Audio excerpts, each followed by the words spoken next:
going to the tap and getting a nice fresh supply of water for granted, don't we? But in many countries through the world, clean water is still rare and a very precious commodity.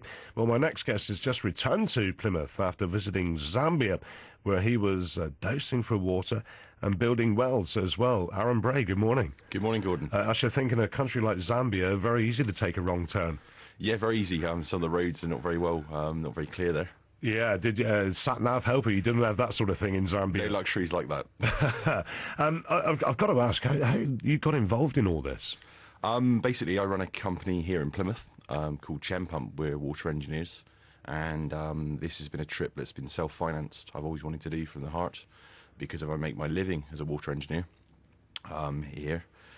So I went on with a group called Village Water, who's a small giant, basically. They are totally administration free in the UK, and every pound does go to Zambia. So I chose that charity. And it must be a real eye-opener for someone, as you say, working in the water industry, to see conditions as they are for some people. Did they shock you? Were you prepared for what you would see? I think I totally wasn't prepared. We worked in a couple of orphanages, which I think hit me very, very hard. And some of the rural villages, seeing what you see. Being quite young, I found it incredibly tough. I wasn't ready for that. And even now, I still look at some of my photos and some of the footage I've taken and still think, we really are lucky. We all moan as youngsters we can't afford the latest pint of beer for a change or the night out. But these people have got no water. They walk for miles and miles and miles to get water. Something we take for granted every day. Yeah. When exactly was it you returned to Plymouth? I returned to Plymouth, I'm just trying to think, just towards the end of September. Yeah. And I went for 2.5 weeks. 2.5 weeks. Yeah. Very warm, I should imagine. It was very warm. The temperatures out there were, if I'm right, were about 40 degrees Celsius. Wow. That is hot. And working in those conditions, you nothing prepares you for that either. Nothing. Obviously we can only take so much bottled water in the four-wheel drives we're going for the day out on the visits to the villages. But obviously, without water nearby, so you have to make your water rationed, and I did get myself quite dehydrated on those particular days. And I understand you're recently married as well. Yeah, I've been married to my wonderful wife, Shona, which I thank very much for letting me do this. Basically, I've been married for about 3, maybe 4 weeks before I went. Oh, really? Oh, congratulations. Thank you very much. Belatedly. So she was happy for you to go off, and were you part of a team then? How did it all work? I was part of a team for Village Water, asked to join that team and lead a group of a separate team as a supervisor and drive a four-wheel drive vehicle in some very tough conditions with a fellow dowser and some people from Zambia that were to do with the local council.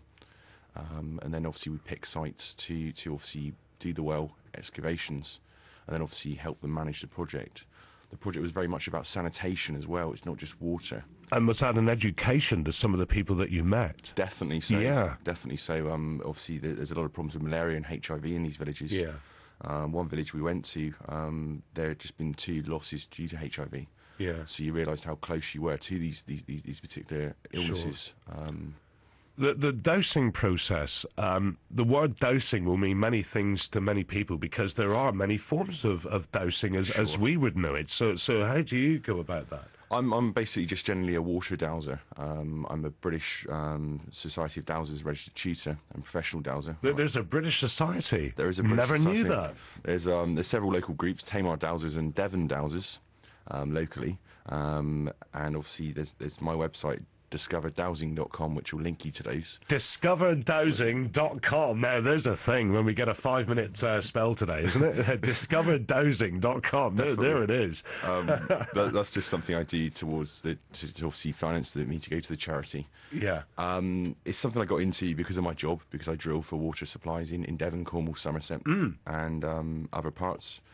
And it's a tool of my trade, basically. I use for water. There is many avenues of dowsing, like you say. There are, yeah. So which one did you use in Zambia? I'm just into water using rods and traditional L rods. Just the L rods, or the V stick, the typical hazel stick. Yeah, like the good old boys did years ago. And you can pick up things from these rods. Yes, yeah. You basically they're a witness. You're using them to as a tool to guide you towards the water supply for the best situation of focal point for the water.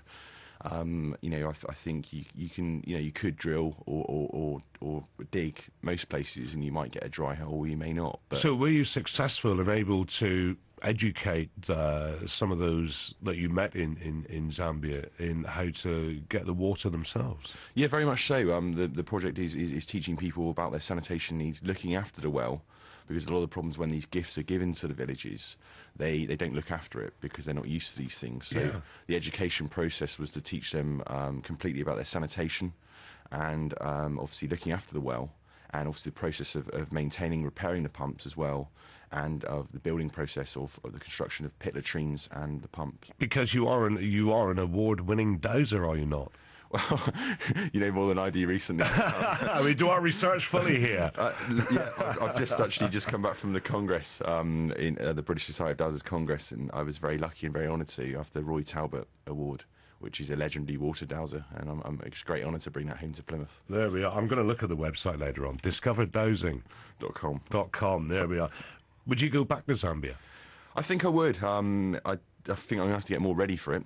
Yeah. I think, you know, coming back, it's taken me a long time to adapt back to life here.